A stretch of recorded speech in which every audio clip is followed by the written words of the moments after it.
Selamat pagi sahabat Uang Anda, berjumpa kembali dengan saya Rina Dewi Lina. Program Uang Anda merupakan program pendidikan finansial persembahan City PK dan City Foundation bagi Anda semua.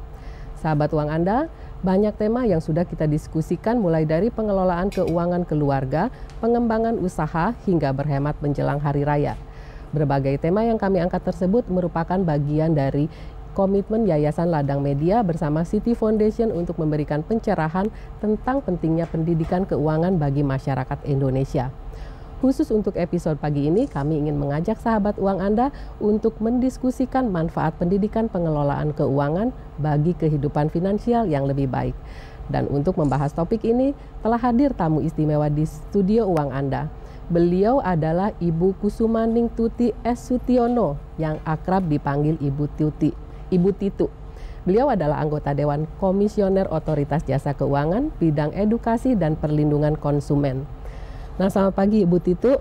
Selamat pagi. Ya, apa kabar Bu? Baik, Mbak Rina. Baik ya, terima kasih sudah hadir di acara kami. Ya. Nah, Bu Titu, kita akan langsung aja mempertimbangkan situasi ekonomi Indonesia saat ini, bagaimana peran pendidikan finansial bagi masyarakat Indonesia. Menurut saya ya Mbak Rina, peran pendidikan keuangan masyarakat Indonesia itu sangat penting sekali karena itu merupakan awal dari bagaimana kita mengelola dan kemudian memastikan bahwa kehidupan kita akan baik hingga di kemudian hari. Jadi memang itu sangat penting bagi masyarakat Indonesia ya, pendidikan finansial itu. Nah, bila dilihat dari tingkat pemahaman yang dimiliki, apakah OJK memiliki data sejauh mana tingkat pemahaman masyarakat terhadap pengelolaan keuangan? Kita memiliki data, bahkan sekarang ini kita sudah pada tahap final survei yang kita lakukan kepada responden seluruh masyarakat Indonesia, hampir 8.000 orang mewakili dari 20 provinsi, dan itu untuk dipotret bagaimana tingkat pemahaman terhadap keuangan dan juga tingkat penggunaan produk keuangan dari lembaga keuangan yang formal. Oh, sampai sejauh ke penggunaan produk keuangan ya Bu ya? Oh, ternyata memang sudah baik sekali ya. Nah, melihat perkembangan tersebut, jenis informasi apa saja yang terkait dengan pendidikan finansial yang dibutuhkan masyarakat saat ini? Jenis informasinya pertama-tama adalah perlu diketahui ada lembaga keuangan apa saja yang ada di Indonesia. Bagaimana layanan dari masing-masing lembaga keuangan tersebut, bank bagaimana, perusahaan sekuritas bagaimana, asuransi bagaimana, kemudian produk-produk yang ditawarkan, itu penting untuk diketahui. Dan tentu yang diketahui adalah apa manfaatnya dan sekaligus risikonya. Manfaat dan risiko, dan informasi itu bisa diperoleh nanti dari layanan masyarakat seperti itu. Iya. Nah, baik Bu, tampaknya pembicaraan kita semakin menarik. Namun kita akan jeda beberapa saat untuk menyaksikan tayangan berikut ini.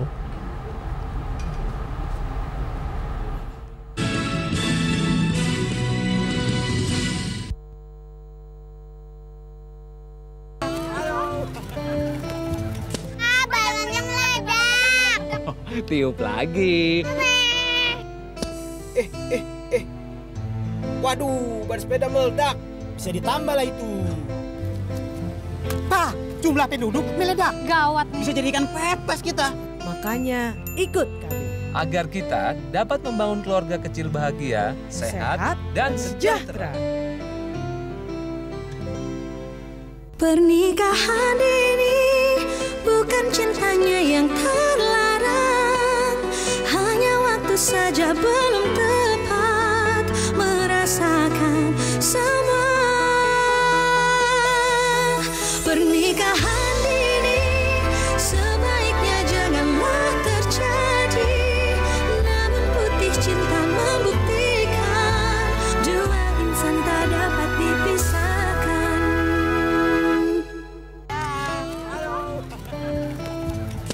Balonnya meledak. Tiup lagi. Waduh, ban sepeda meledak. Bisa ditambah lah itu. Pak, jumlah penduduk meledak. Gawat nih. Bisa jadikan pepes kita. Makanya ikut kami. Agar kita dapat membangun keluarga kecil bahagia, sehat, dan sejahtera.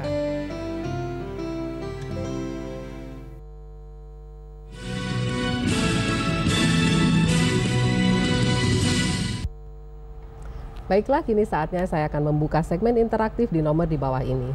Bagi Anda yang berhasil masuk ke line interaktif, mohon mengecilkan volume suara televisi Anda serta tidak menyebutkan nama produk atau perusahaan dan langsung ke pertanyaan untuk memberikan kesempatan bagi penelpon lainnya. Jangan lupa passwordnya, uang Anda kendali di tangan Anda. Sahabat uang Anda, sambil menunggu telepon masuk, saya ingin kembali bertanya kepada narasumber istimewa kita. Nah, Bu Titu, saya yakin masih banyak masyarakat yang masih belum mengenal lebih jauh tentang OJK. Bisakah Ibu menjelaskan apa sih OJK ini? Ya, OJK itu singkatan dari Otoritas Jasa Keuangan, dan itu adalah lembaga yang didasari dengan Undang-Undang Nomor 21 Tahun 2011 yang berlaku tanggal 22 November 2011. Tetapi OJK-nya sendiri baru mulai beroperasi awal tahun ini, Januari 2013. Tugasnya adalah mengatur dan mengawasi seluruh lembaga keuangan di Indonesia. Ada 3 sektor, yaitu perbankan, pasar modal maupun keuangan bukan bank seperti asuransi, pegadaian, dana pensiun, lembaga pembiayaan. Nah, itu mulai dari izin, pengawasan dan pengaturan kegiatan usahanya sampai apabila sudah perlu dicabut, itu hak cabutnya juga dilakukan oleh OJK. Oleh OJK. Jadi dari keseluruhan lembaga-lembaga keuangan di Indonesia berarti ya, Bu ya? Iya. Nah, terkait dengan program pendidikan finansial kepada masyarakat kita, apa program ke depan yang dimiliki OJK? Ya, ada 2 program yang dimiliki khususnya untuk perlindungan konsumen dan edukasi. Yang pertama yang kita sebut literasi keuangan nasional. Ini adalah betul-betul untuk melakukan edukasi ke seluruh lapisan masyarakat, baik yang berpenghasilan rendah sampai yang berpenghasilan tinggi. 5 strata itu diedukasi. Baik. Kita ambil dulu teleponnya ya, Bu ya? Ya, silakan. Baik, selamat pagi Uang Anda. Halo, selamat pagi. Pagi, Bu.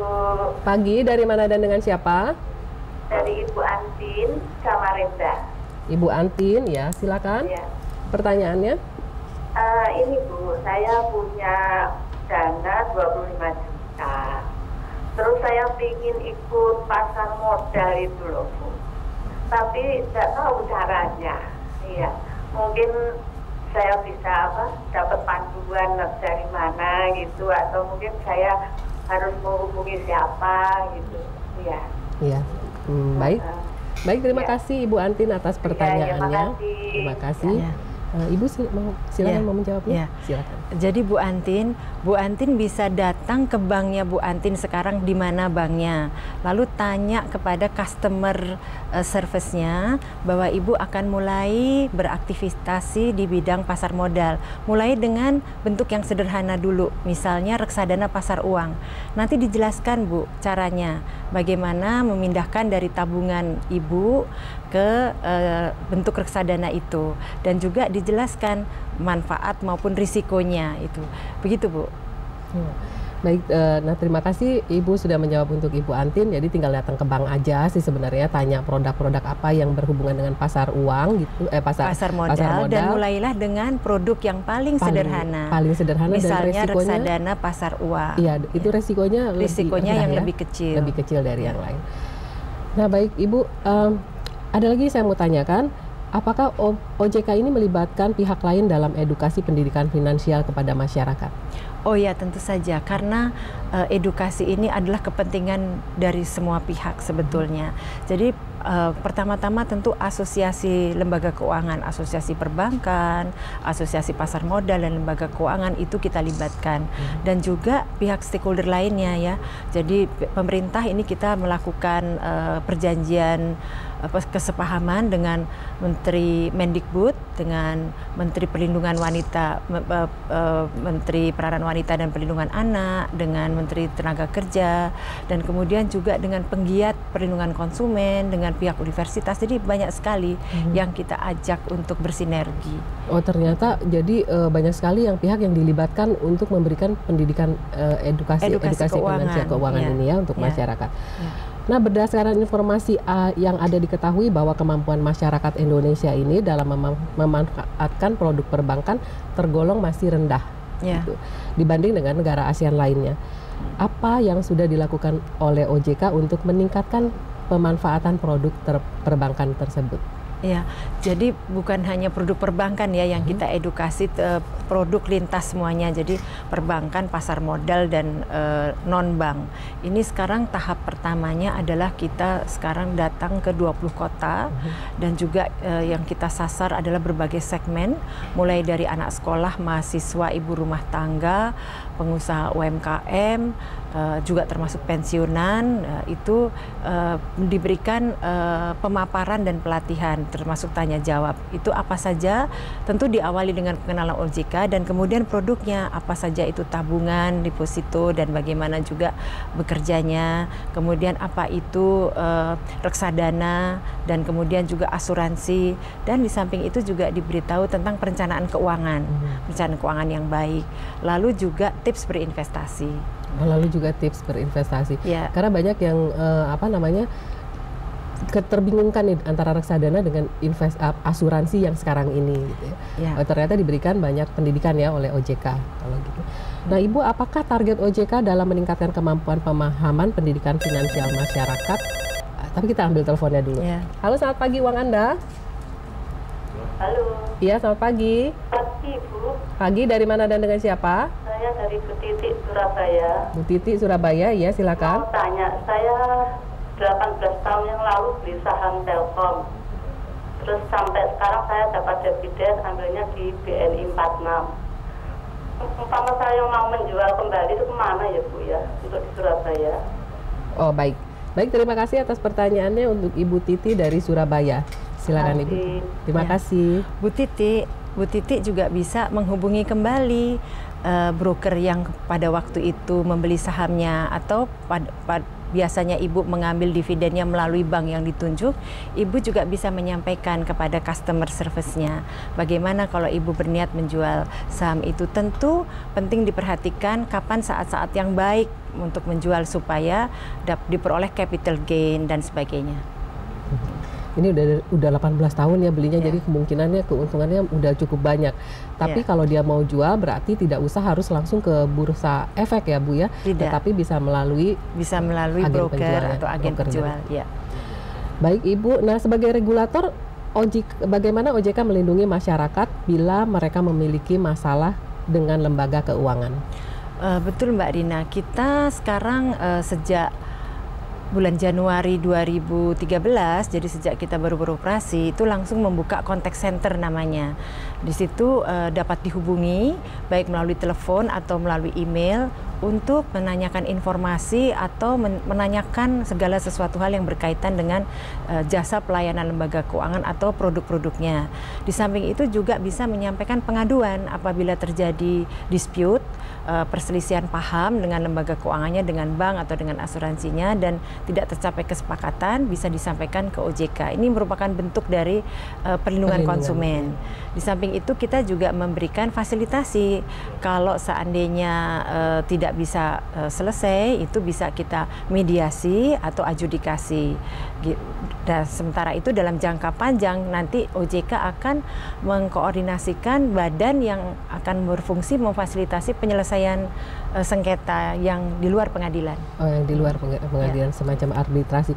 Nah, kalau masyarakat ingin menghubungi OJK, mereka bisa lihat di mana, mungkin nomor teleponnya atau apa gitu? Ya Mbak Rina, jadi contact center OJK itu adalah bisa digunakan local area mana saja, dari mana Ibu dan Bapak berada.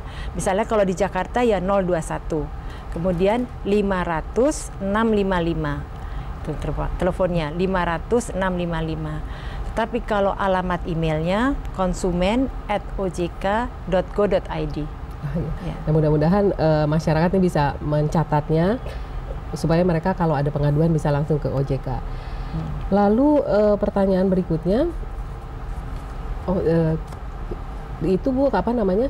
Kalau misalnya masyarakat dapat melakukan pengaduan ke sana, lalu apa yang mereka harus lakukan selain pengaduan itu, terus tindak lanjutnya Ya, Itu bagaimana? tentu bisa menghubungi per telepon atau mengemailkan, lengkapi dengan identitas atau kalau per telepon nanti akan ditanyakan atau diminta dikirimkan. Kalau menanyakan informasi langsung disampaikan saja, biasanya dalam 1-2 hari langsung sudah bisa direspon dan kita penyelesaian rate-nya tuh hampir 90% untuk semua pertanyaan atau informasi yang dibutuhkan. Kalau untuk pengaduan itu tentu perlu dilampirkan juga dokumen-dokumen yang diperlukan sehubungan dengan adanya ketidaksepahaman misalnya dengan asuransi atau dengan bank.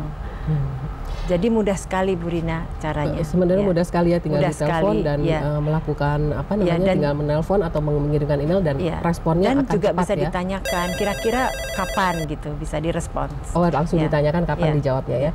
Baik, kita akan mengambil telepon lagi. Halo, selamat pagi Wang Anda. Halo, selamat pagi. Nah, teleponnya terputus. Berarti cukup besar ya yang dilakukan OJK untuk perlindungan masyarakat. Nah, ini kan berarti masyarakat yang harus menelpon ke OJK. Tapi ada nggak sosialisasinya untuk masyarakat di dalam melakukan perlindungan itu? Iya. Pada saat sekarang ini program yang kita mendatangi tempat-tempat beberapa kota di seluruh Indonesia pada tahun ini, kita juga informasikan mengenai hal itu. Dan juga kita muat di iklan layanan masyarakat ya, nomor telepon maupun nomor kontak itu, agar masyarakat memang masih sedikit yang tahu. Wah, sekarang sudah ada akses yang mudah di regulator untuk menyampaikan informasi, menanyakan atau memberikan aduan. Oh iya, baik. Halo, selamat pagi Wang Anda. Halo, selamat pagi. Halo. Pagi, boleh dikecilkan selamat pagi. Ibu boleh dikecilkan volume suara televisinya? Halo. Ya, halo. Ya, Bu. Ya, dari mana dan dengan siapa? Iya, saya mau nanya. Ibu Nova dari Papua. Ya. Silakan Pak. Ini kemarin mungkin keluar dari topik. Ya.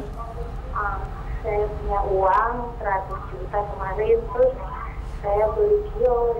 Nah, ini saya bingung mau ambil untuk isi barang, minta bantuan di mana? Kalau ke bank harus ada jaminan lebih. Ibu mau beli apa? Maaf. Ya, saya ambil kios. Oh, ambil kios ya. Di pasar. Ambil 100 juta. Iya. Tapi saya nggak ada modal lagi untuk isi barang, gimana caranya? Oh, ya baik, terima kasih pertanyaannya Ibu Nova, sudah saya tangkap. Jadi Ibu ini punya, udah beli kios, modalnya nggak ada. Ibu mau menjawabnya? Ya, kalau Ibu punya konsultan keuangan, nah itu tanyakan kira-kira bisa mendapatkan pembiayaan dari mana. Sebab juga bukan hanya bank, juga ada lembaga pembiayaan dengan jaminan apa yang dimiliki, kolateral atau jaminan. Misalnya kios itu juga bisa dijadikan sebagian jaminan untuk memperoleh pembiayaan modal kerja. Selain dari bank, lembaga keuangan apa Bu yang bisa memberikan pinjaman? Lembaga pembiayaan namanya. Lembaga pembiayaan, ya, seperti finance itu ya. Finance. Jadi demikian jawabannya untuk Ibu Nova. Bisa menghubungi lembaga keuangan atau silahkan ke bank Anda juga. Nah, sampai tahapan mana OJK memfasilitasi pendidikan finansial ini? Ya sekarang ini masih melakukan ke semua semua segmen, memfasilitasi pendidikan itu artinya nanti kedepannya itu kita akan menjajaki semua sekolah-sekolah di universitas-universitas gitu, dan juga kita membangun yang disebut website mini, jadi bisa diakses kalau yang mempunyai akses internet, jadi bisa menanyakan apa saja yang berkaitan dengan lembaga keuangan maupun produk dan layanannya. Maupun produk dan layanannya. Nah baik Ibu Titu, barusan kita ada telepon ya. Halo, selamat pagi Wang Anda. Halo, selamat pagi. Iya, selamat pagi. Ya, mau bertanya ini. Iya, silakan. Dari mana dan dengan siapa? Dari Ainul Klaten. Iya, boleh dikecilkan suara televisinya Pak? Ya, sudah. Iya. Silakan pertanyaannya. Mau bertanya tentang pelatihan yang di 21 kota itu, kalau informasi kayak website-nya OJK itu ada enggak atau gimana tentang itu aku tanya, terus kalau menghubunginya gimana, tentang pelatihannya itu. Terima kasih. Ya, baik, terima kasih Pak Alimun dari Klaten. Silakan Ibu. Pak Alimun dari Klaten, terima kasih pertanyaannya. Bapak bisa telepon dari Klaten itu, nomor kode areanya apa ya? Nah, itu telepon ke 500 655. Lalu tanyakan bahwa, sampaikan bahwa Bapak ingin mendapatkan pelatihan keuangan, pengetahuan tentang keuangan dari OJK. Nah, nanti Bapak bisa dapat informasi di situ. Jadi nomor telepon itu aja ya Bu ya, nomornya sama, tinggal kode areanya aja yang berbeda di setiap kota. Kode areanya sesuai dengan kota di mana berada. Keinginan menyampaikan informasi, mendapatkan informasi maupun aduan itu bisa melalui satu pintu. Jadi nanti kita yang mengumpulkan dan kemudian kalau sudah terdapat sejumlah peminat, nah itu akan kita selenggarakan ya, termasuk untuk Pak Aimun di Klaten. Nah, jadi pokoknya telepon aja, tanya kapan adanya, dia ikut aja gitu ya Bu ya. Nah, sahabat uang Anda, bagi yang belum berhasil masuk ke line telepon, sampaikan permasalahan finansial Anda melalui email di info@uanganda.or.id. Saatnya kini saya menjawab pertanyaan via email dan sosial media yang akan dibantu jawab oleh Ibu Titu. Email pertama yang saya akan bacakan dari Wita di Serpong. Bu Rina, saya sangat senang dengan program Uang Anda. Masih ada telepon? Ya Bu Rina, saya sangat senang dengan program Uang Anda karena mendorong minat saya untuk berinvestasi. Hanya saja saya masih ragu karena banyaknya penipuan berkedok perusahaan investasi. Bagaimana peran pemerintah menyikapi masalah ini? Oh, kita jawab telepon dulu. Halo, selamat pagi Uang Anda. Halo, selamat pagi Bu. Selamat pagi, dari mana dan dengan siapa? Dengan Davi di Serang Bu. Iya, silakan pertanyaannya. Untuk itu penanaman modal di bank itu kisaran berapa Bu ya minimal modal yang harus kita tanamkan Bu? Baik, dari Pak Dasi di Serang, ya. Itu aja Pak pertanyaannya. Iya Bu, terima kasih Bu untuk jawabannya. Ya, terima kasih atas pertanyaannya. Selamat pagi. Silakan Ibu. Ya Pak Davi di Serang, memang kalau kita pergi ke bank dan akan menabung itu dipersyaratkan untuk memiliki uang minimal Rp500.000 dan itu memang ada biaya administrasi per bulan. Tetapi beberapa bank, banyak bank itu memiliki produk tabungan yang namanya tabunganku. Nah, tabunganku ini beda dengan tabungan-tabungan biasa, artinya bisa memiliki menaruh uang kurang dari Rp500.000 dan hampir tidak ada biaya administrasi yang besar. Jadi yang penting secara rutin terus menabung sedikit-sedikit ditambahkan kepada jumlah yang awal itu. Jadi ada tabungan yang sekarang biaya administrasinya tidak ada atau kecil sekali? Kecil sekali. Oh, kecil sekali ya. Jadi masyarakat yang memang ingin menabung silakan menabung di tabunganku tadi. Nah, apakah sulit Bu untuk melakukan pembukaan tabungan ini? Ini sekarang kan ada beberapa masyarakat yang memang misalnya belum mempunyai KTP atau lain-lainnya. Itu gimana? Memang sampai saat ini dipersyaratkan mempunyai identitas ya, identitas karena itu penting karena jangan sampai juga bank-bank itu dijadikan tempat untuk pencucian uang. Oleh karena itu identitas siapa yang menabung itu memang perlu diperoleh. Jadi sebetulnya persyaratannya hanya identitas diri di mana semua penduduk Indonesia tentu memiliki, apakah KTP atau identitas lain yang dimiliki bisa diperoleh di RT setempat. Oke Ibu, nah kita akan kembali lagi Bu Rina, kita akan melanjutkan ke pertanyaan email Uang Anda. Nah Bu Rina, saya sangat senang dengan program Uang Anda karena mendorong minat saya untuk berinvestasi. Hanya saja saya masih ragu karena banyaknya penipuan berkedok perusahaan investasi. Bagaimana peran pemerintah menyikapi masalah ini? Ya betul Mbak Rina, dan memang mengemuka sangat marak beberapa bulan terakhir ini, dan pada program-program kita sekarang mengingatkan kepada masyarakat, baik dalam program edukasi kita tadi itu kita menyampaikan tips berinvestasi, kemudian juga menyampaikan apa saja yang harus ditengarai, jangan sampai cepat terkecoh. Jadi diperhatikan bahwa setiap penawaran harus memiliki izin, harus merupakan badan hukum dan memiliki izin oleh oleh otoritas yang berwenang. Kemudian produknya harus ditanyakan bahwa itu diawasi oleh lembaga yang berwenang. Dan kemudian jangan lupa selalu ditanyakan risikonya, bukan saja manfaatnya. Nah, ini hal-hal 3 hal yang sangat penting, dan juga kita mengiklankan di mana-mana saat ini untuk supaya masyarakat waspada, hati-hati sebelum menutup transaksi berinvestasi itu melakukan langkah-langkah seperti tadi.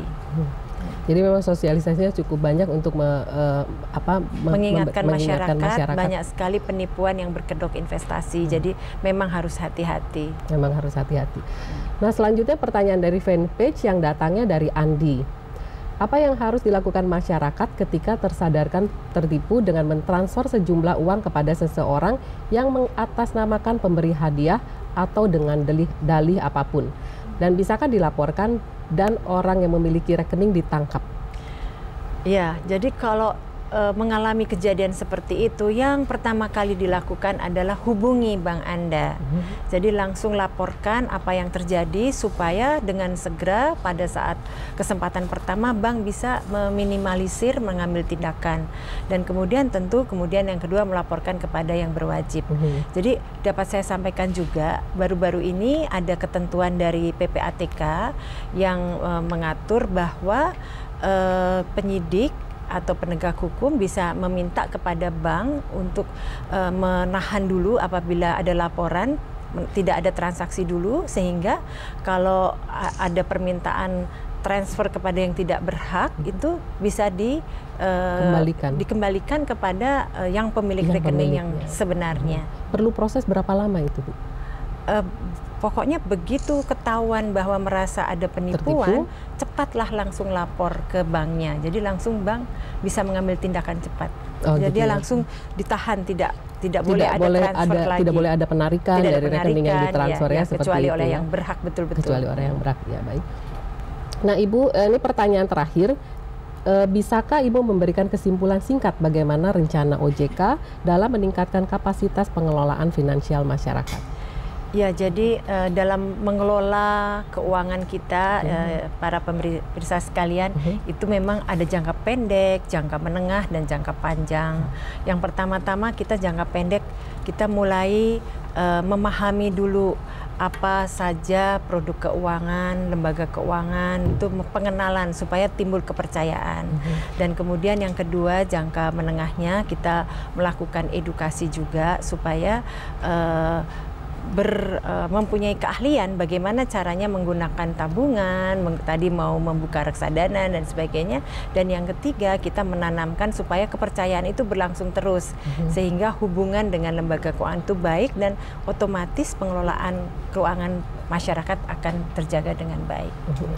Itu tips-tips yang diberikan Ibu kepada masyarakat, ya. Nah, sahabat Uang Anda, demikian episode Uang Anda hari ini. Silakan kirimkan permasalahan uang Anda ke alamat email kami di info@uanganda.or.id atau bergabung dengan grup Uang Anda dengan like Facebook page di alamat Uang Anda. Anda juga dapat follow kami di Twitter @uanganda. Kami juga telah mengupload setiap episode Uang Anda melalui YouTube. Bagi yang beruntung, kami akan kirimkan paket buku panduan pendidikan finansial persembahan Siti Peka dan Siti Foundation. Saya Rina Dewi Lina dan Ibu Kusuma Ningtuti atau Ibu Titu undur diri. Sampai jumpa di lain kesempatan. Uang Anda kendali di tangan Anda. Kita ngobrol.